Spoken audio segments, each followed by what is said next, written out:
Welcome to Origin Beyond Identity, a podcast for everyone who senses there is more than meets the eye. I'm your host, Anna Hochwald, and I'm really excited that you're here. Together, we explore what lies beneath conditioning, roles, and learned identities. Through perception, energy, intuition, and lived experience. This is your invitation to remember your inner truth and original frequency. A bit of context, as this is the very first episode. My path started in aviation and education. I've always felt everything around me. And through that, and not knowing how to cope with it, I disconnected with myself, from myself, until my body demanded that I listen, and my life changed completely. Today, I work as an energetic healer and mentor, using my psychic abilities to guide you back into your own truth and into life you were always meant to live. And everything here on this podcast is for you to feel what's true for you. Take whatever resonates, but throw out the rest. I'm not dogmatic, and if it doesn't feel true for you, that's fine. It doesn't have to. Also, I might learn something new, or something might no longer feel true to me. So always just check in with yourself. Is it true for you? Does it feel right for you? And take that. The rest doesn't matter. On today's episode, we'll be talking about energy. And I actually cannot tell you what we'll be talking about exactly, as I channel the content of my episodes, or, well, I just let it come to me.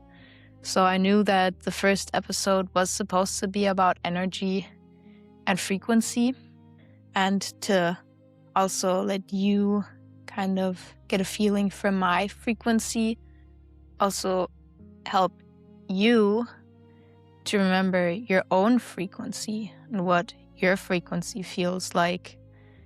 But I don't have an exact plan, so this episode might end up being 10 minutes, 30 minutes, an hour. We will see once it's finished. And really excited, so let's dive right in. So, about energy. I have to admit, I'm curious as to what we'll be talking about actually, because, like I said, I let the content come to me rather spontaneously. So, what is energy? I mean, I guess most of you heard about it in physics class at some point. Energy can neither be destroyed nor created, and actually everything is energy. Everything around us. Every object, every person, everything that we do, even every word has and carries an energy. Something that might not necessarily be straightforward for everyone. I mean, especially that words carry energy wasn't that present for me for a long, long time, until I realized it and started feeling it. Though if you think about it, if someone says something to you in a certain tone, not even looking at the message the words have, as in the actual words, say the word is love or I love you, which has a good connotation in comparison to something like, oh, if someone calls you bitch, doesn't actually have the best connotation. And you might not feel that good afterwards, so that already carries energy. But what I was actually going for is that really, literally everything around us is energy. And our whole life is influenced by it, but I believe that mostly we're not aware of how much energy actually influences us on so many different levels. And it's also difficult to discern, because everything, the words you hear, the words that are spoken, the things people do for you that also carries energy, or don't do for you, traffic, emotions of other people. Like certain cities have an energy to them. If you go to a city or a place, you say, this, I like the vibes here, maybe. Maybe you don't call it energy, or you just feel good at your local gym where you like the music, you like the people, and that again, all of that, that's energy. Especially music, for example, because energy in the end is vibration, and music is vibration. Music is the vibration that's in the spectrum that we can hear. At a certain point, when it goes out of the spectrum that humans can usually perceive, it's no longer called sound, but then vibration. But in the end, it's the same. The vibration is still a sound. We just can't hear it, and every sound is vibration. So what I'm trying to do now is make you aware of how present energy actually is in our lives.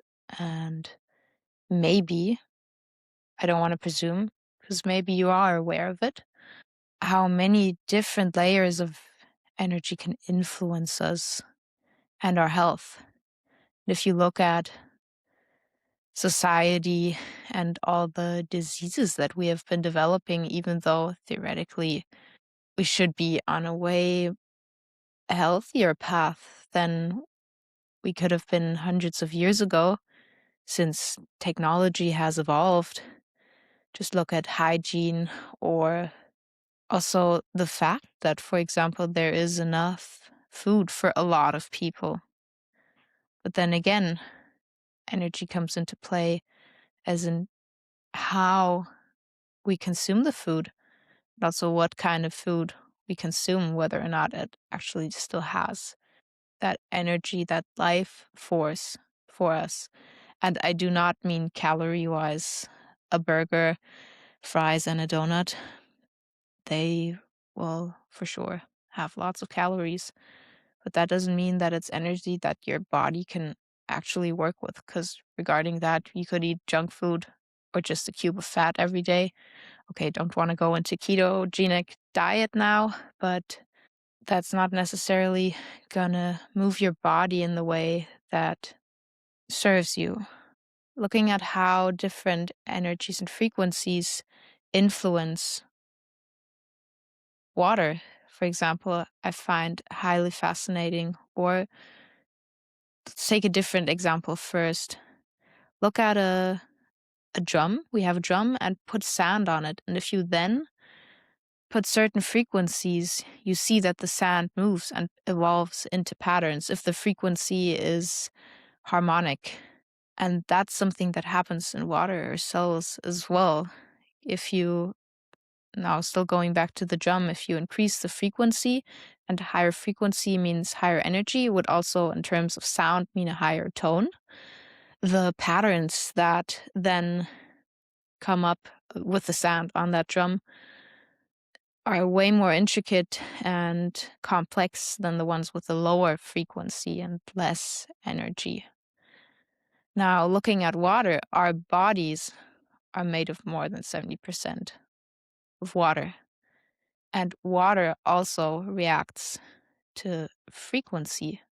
I just heard about another study that actually there they were testing blood cells in lab environment with music, and also in an environment without music.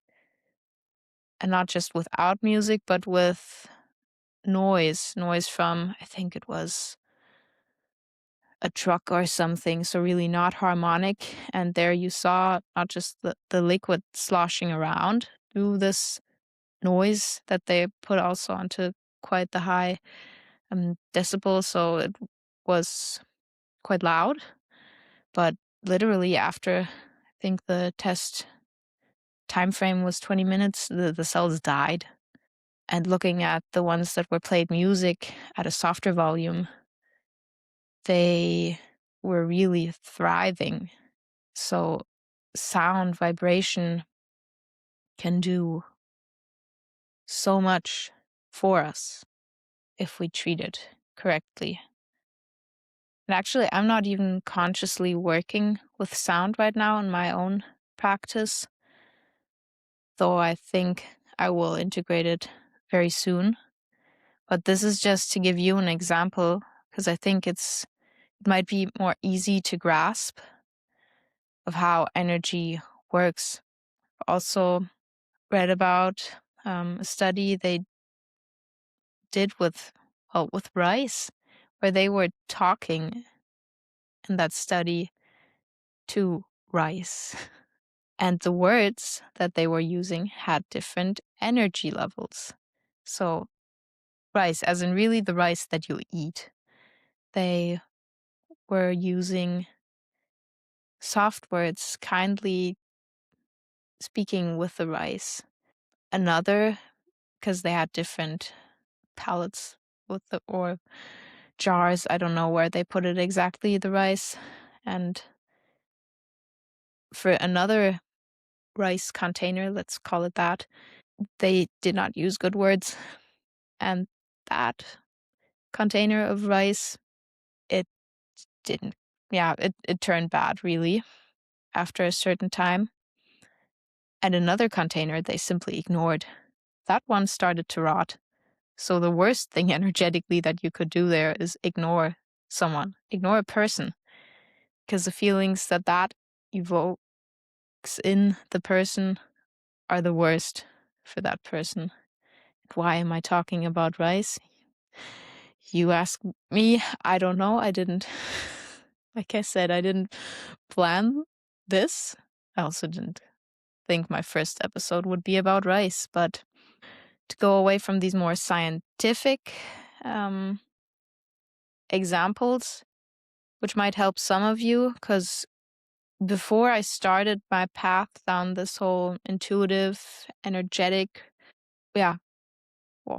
really path, I worked in very rational fields. So I worked in aviation and air traffic control, and also come from a pilot family. I can't call it any other way. So always very rational at home. And if there are facts, you need to prove them scientifically. If it's not proven scientifically, it doesn't exist. So what you don't see doesn't exist. That doesn't work with the work I'm doing right now. Because there are so many things that I see that are, well, some of them actually are already being researched and proven. It's just not the type of research that's promoted that much. Might also not be the type of research that necessarily gets a lot of sponsors. Looking at the companies that fund, for example, medical studies, well, they then benefit if you buy their drug or whatever they sell. But if you basically fund a study on intuition and how that just by your words you can live a better life and don't need medication, I'm not trying to start anything against Big Pharma here, not at all. I'm just saying that that's probably one reason why these studies aren't that promoted and public, or, well, they are accessible to the public, but the general population often doesn't even know about them. So to come back to energy and how you feel, let's talk a bit more intuitively about it now. How you feel is also energy, because energy, or an emotion, is energy.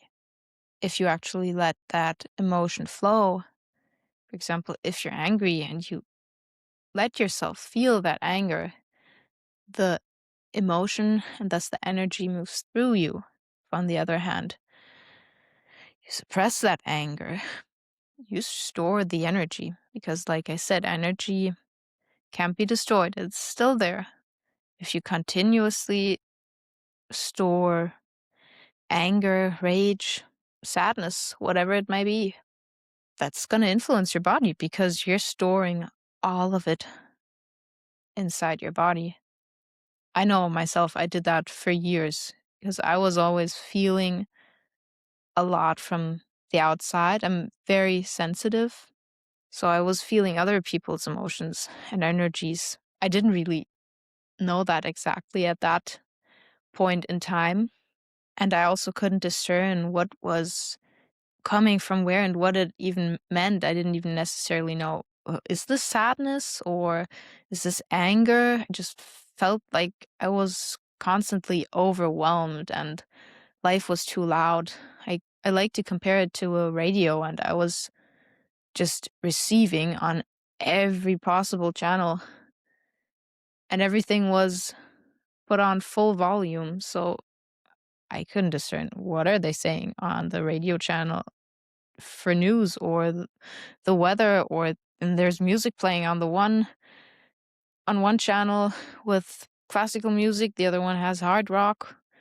What do I know? It was a lot. All of that. Again, energy.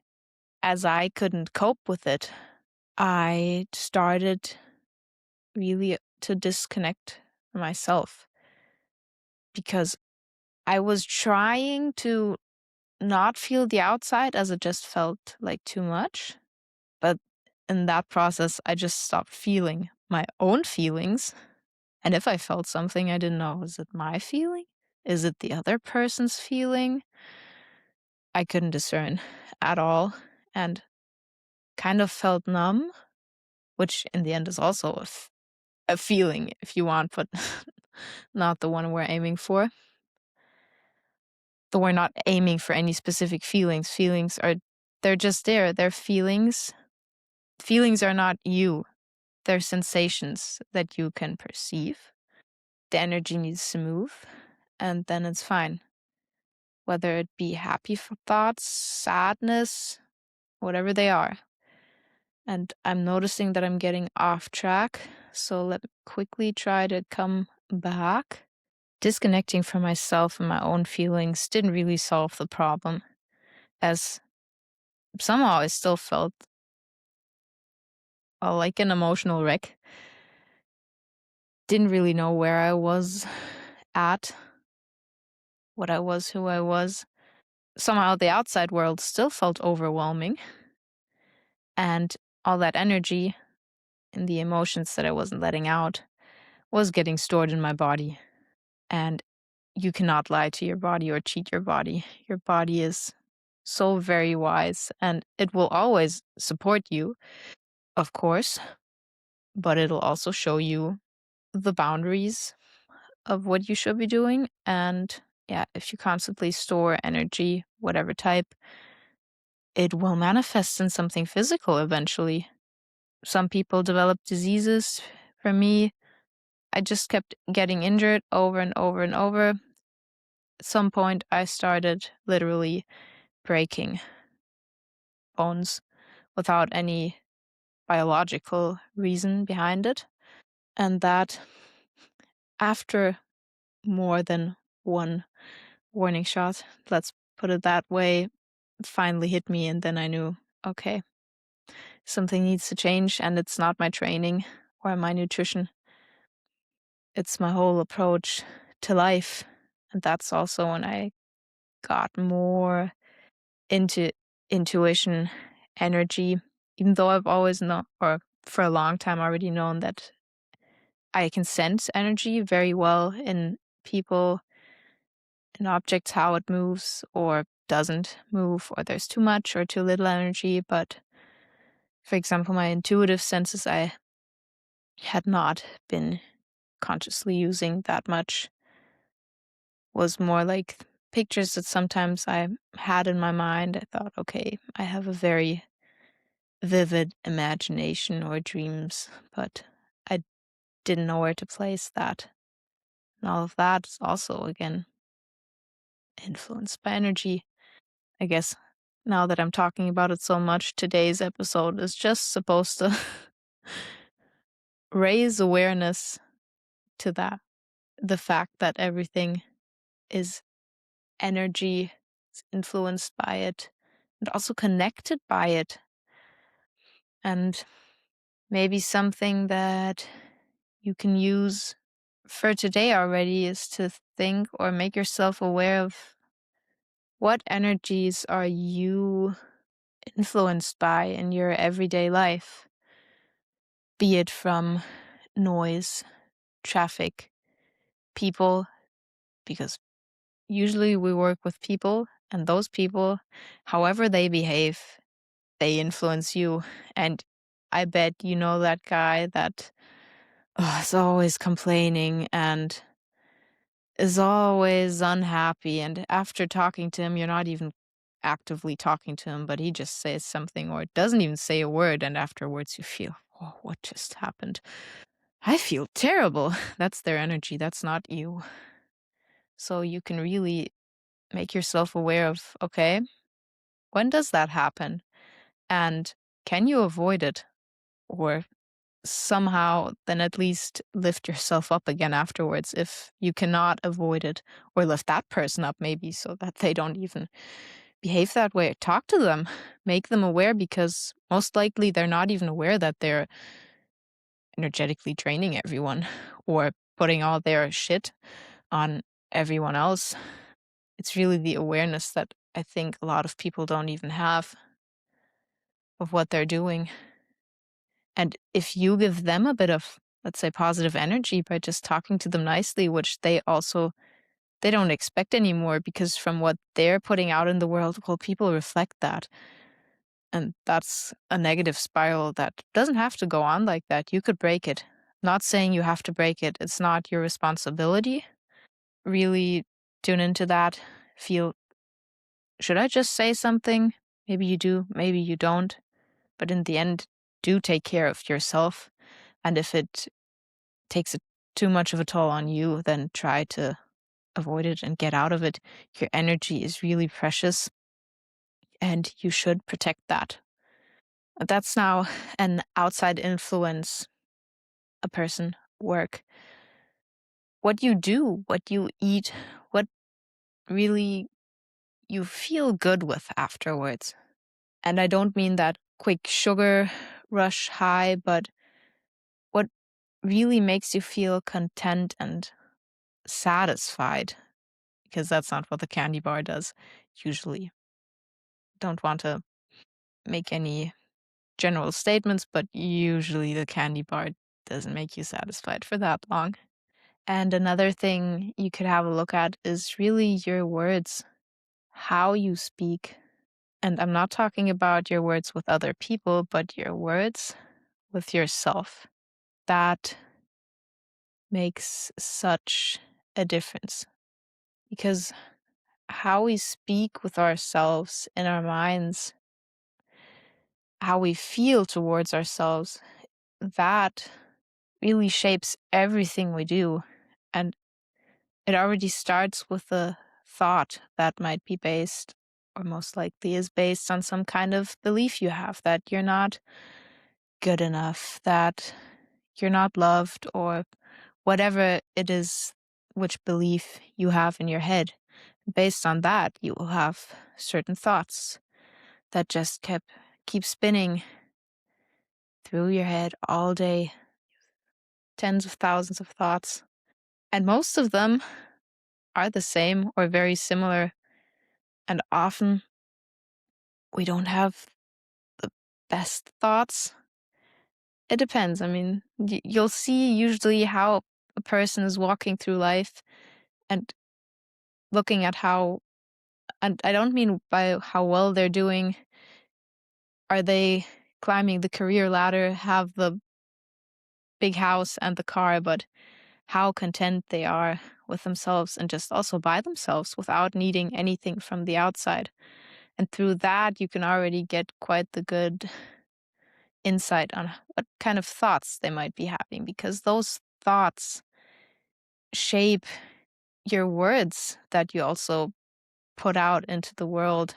And I mean, those thoughts shape your emotions, how you feel. So, again, what energy, yeah, I don't want to say comes into life in your body, because energy doesn't get destroyed or created, but maybe actually comes into life is a good description, because you're transmuting the energy into that energy, whether it's positive or negative from the thoughts you have. If you feel like or think, I always fail, yeah, then the energy you're having and the emotion is really not that much of a positive, motivating emotion. And that'll also get out in the words you say. Like, yeah, I mean, this can't work anyways. And you believe that again, then again, you're enforcing your belief systems through your thoughts and then the words you say. And that also, again, influences everything you do, because what you do is just a result of what you say and you think and believe. If you believe you cannot get up those stairs, you're going to say, I can't get up those stairs, and you're never going to walk up those stairs. If you believe you can walk up those stairs, you'd possibly say you can walk up those stairs. You'd feel like, yeah, I can do this. You'd really have this uplifting energy and lift yourself up and get up those stairs. Of course, it depends on which kind of physical ailment you might have, but there are, through meditation practices, large events, tons of stories of people that were in a wheelchair that got up afterwards because they changed really on a neurological level their brains and the brain waves. They're going into states where anything was possible. And I think actually I'm realizing that I'm going into the topic now and I could talk on for hours and hours, but I think this might already be enough for today's episode because I've touched on a lot of points already, and I want you in your whole being to actually feel these things in your life and also become more aware of them. So for that, I want to give you the space that I don't throw too much content out right now, in a way that you can focus on it and start training your perception of on how the outside world influences you, but mostly on how your inside world influences you. Because if your inside world is at peace, the outside world really doesn't matter a lot. I think there's a long-term study that they've been doing. I don't know if it was from Harvard since 1938 or something, on what actually influences your happiness, and 10% or something like that was outside factors. The rest is on the inside. So it's really, really important what you believe and feel and think on the inside, because that shapes your reality. I mean, we walk through this reality, let's call it that, and everyone walks through their own reality because you only see reality through the glasses that you're wearing, through the belief systems that you have developed, through the systems you have grown up with. So all of us, we have our own realities, but in your inside reality, you're the maker of that. You create that. You have so much.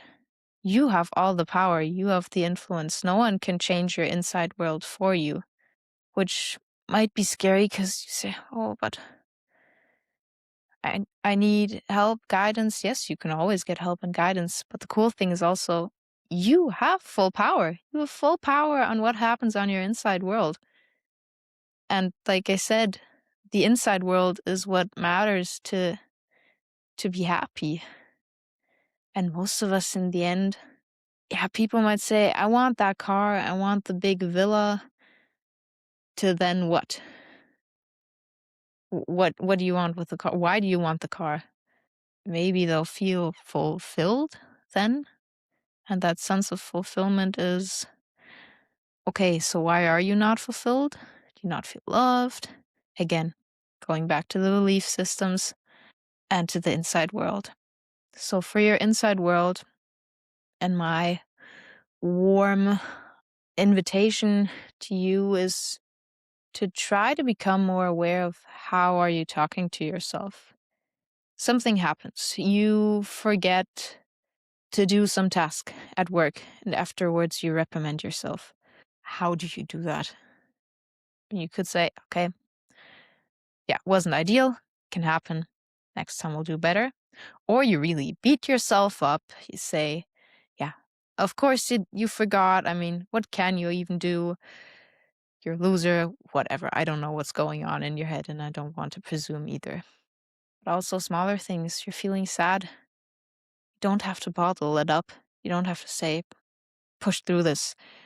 I mean, there's always a time and place, but when you have the time, give yourself kind words. Just think of how would you talk to a child. You tell them to push through everything. Okay, maybe you would. Maybe your parents talk to you that way. That then is also a reason why you might have this belief system. But in your core, in your heart, do you feel like that's necessarily the way? The way to get the best?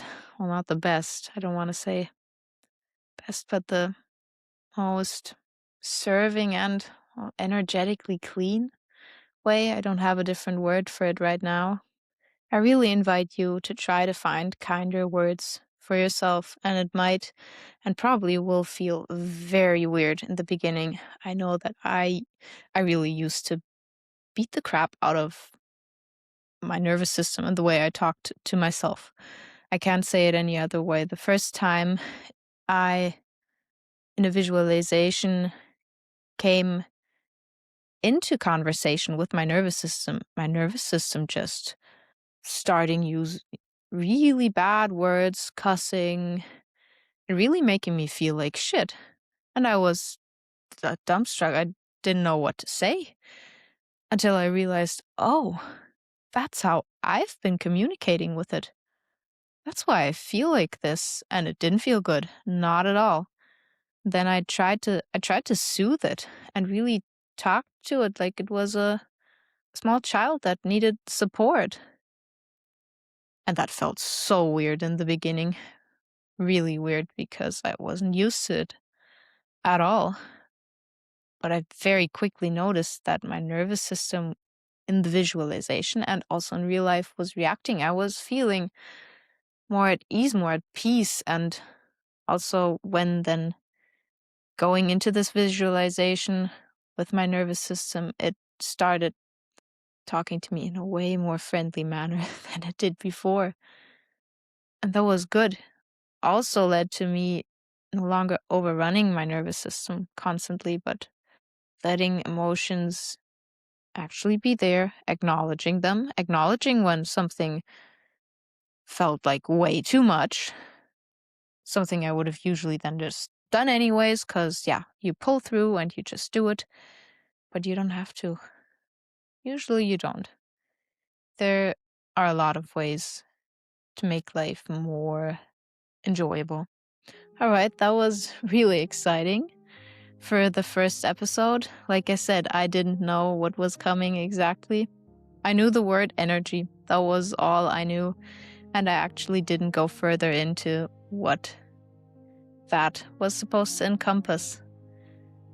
So I hope this touched you in some way, sparked a thought, or ideally a feeling, increasing your awareness, your own energy, what you put out energetically also interesting, inside and outside.